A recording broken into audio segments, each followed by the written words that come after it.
have to try and push past that mental blockage of everything telling you not to go out there. And when you do that, when you push past that fear, you get to a sense of flow state where everything else drops away, and the only thing that matters is what you're doing right now. And I think that's what really pushed me into highlining.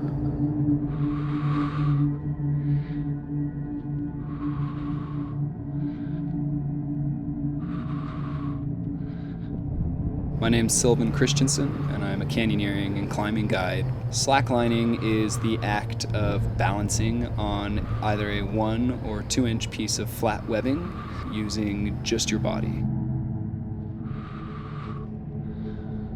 I was born here in Moab, Utah, and then we moved to Las Vegas. About a year after we moved to Vegas, both of my parents passed away. It was ruled a murder-suicide. My dad got into an accident while he was doing construction work here in Moab before we moved to Vegas, and he had a back injury, and it caused him to become addicted to opioids. And I think he just had enough. My mom called me in one day, told me to grab my sister, go down to my grandparents that lived right down the street, and they apparently had a bit of an incident.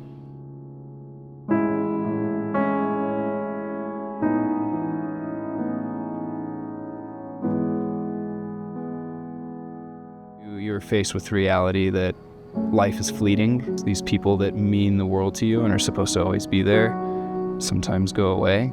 And I think that pushed me in the direction of make the most out of life, push yourself, see what you're capable of, see what you can do. I was looking for a passion, something that was going to drive me, something that would feed my soul, something to excite me. This slack life, as we call it, called to me very strongly. You sort of go from normal everyday life into this state of high alertness, high emotions. You're almost looking for that pain to see if you can endure it and live past it and push further.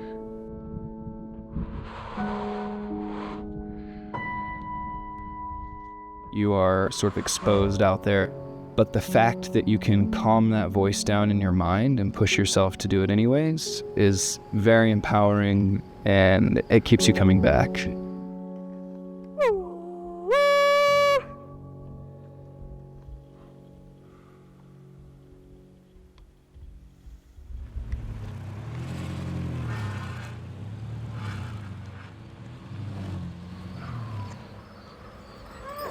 What up?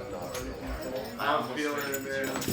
Really crying the other day. So you might get up in your bed. Right now we are where I live, which is the Slack Life headquarters. And we're all just sort of this combined force of athletic activities, lots of skydiving, base jumping, rock climbing, highlining, slacklining, canyoneering. You think of it out here, somebody here does it. Smiling the whole time. You did 3 tandem base jumps? 3 tandem base jumps. In Same all day. different exits too. Yeah. Wow. We did some.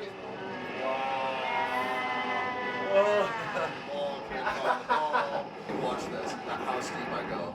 Past the flag, look where I land. I went from the yellow flag to past the rainbow flag, about this high off the ground. Nice. It was definitely the craziest swoop I've ever done. We have like our little slackline family, and together we just do projects. But now it's just everything is exploded in every direction. So this house has become like a community location. So a lot of things happen from this spot. So that's why we've got the little packing loft here. Sometimes it's very inspiring because I will have had a long day, and then he'll come back and be like, "Hey, we got to rack for the next mission." I'll be like, "Oh gosh," but it keeps us both on our toes. So. I got a full day tomorrow. That's the whole thing. I got a full day tomorrow too.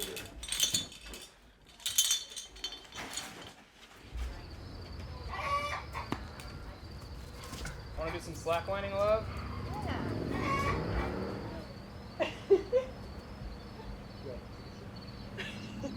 Nice, baby. Lots of slack lines. Got a couple tight line. As you can see, we've got chickens. It's egg laying time. They're singing the egg song. Got a little bit of a midline, which is a slack line up in the tree. Get some exposure training before you go out to the cliffs. Slacklining's actually been around since the 60s. Climbers in Yosemite started stringing webbing up between trees as part of their off-time activity to help with their balance and help with their mental state, and it has since evolved into sort of its own sport. That highlining in particular is sort of still a niche enough activity that as we're pushing, we're accomplishing records. We are existing in spaces where no other human has ever existed before. And you feel that inspiration, and it fuels your activities. It fuels your drive, your want for more.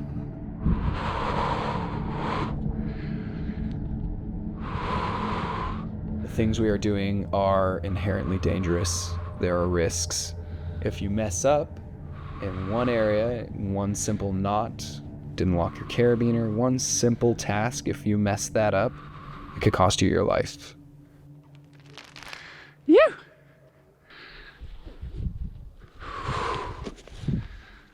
Whew. It takes a lot of skill, a lot of practice, a lot of knowledge to know that you can safely rig these lines up and be okay. It's your life, right? You gotta pay attention to it or else you might die.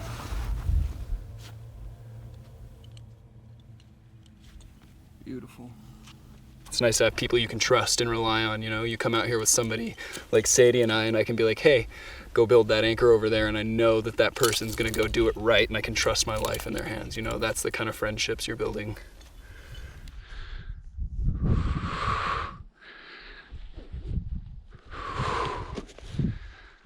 Whew. Yeah.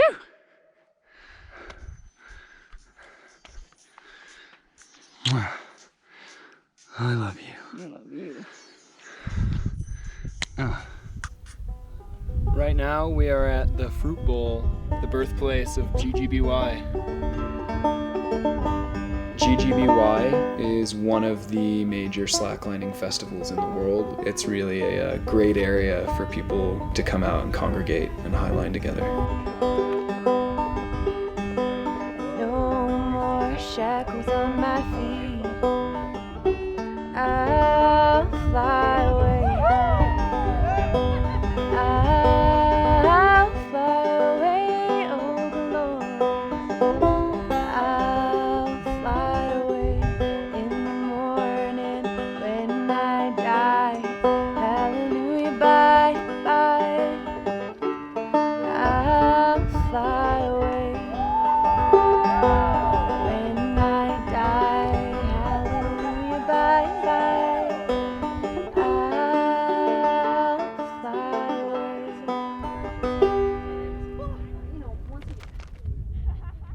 I don't think I've really experienced something like this in my life. It's in the middle of nowhere. Like, we're out here, no cell phone coverage, you know, hundreds of people camping, you had to hike to the area, but you're really out, you know, kind of just removed from society, which can be great to kind of sit back and relax and really just reflect on, you know, life and what you're looking to do and what you've done in the past.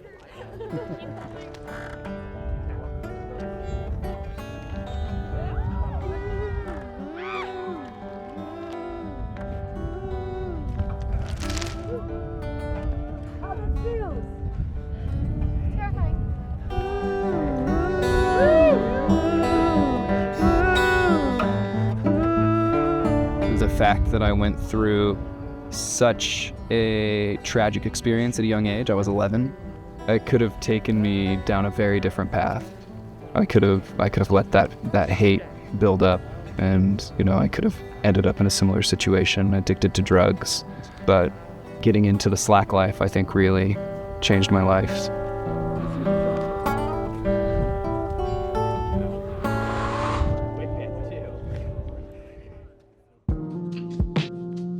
A new documentary each week on 52 Documentary. VOA Plus. Scan the QR code and watch it on your phone or smart TV.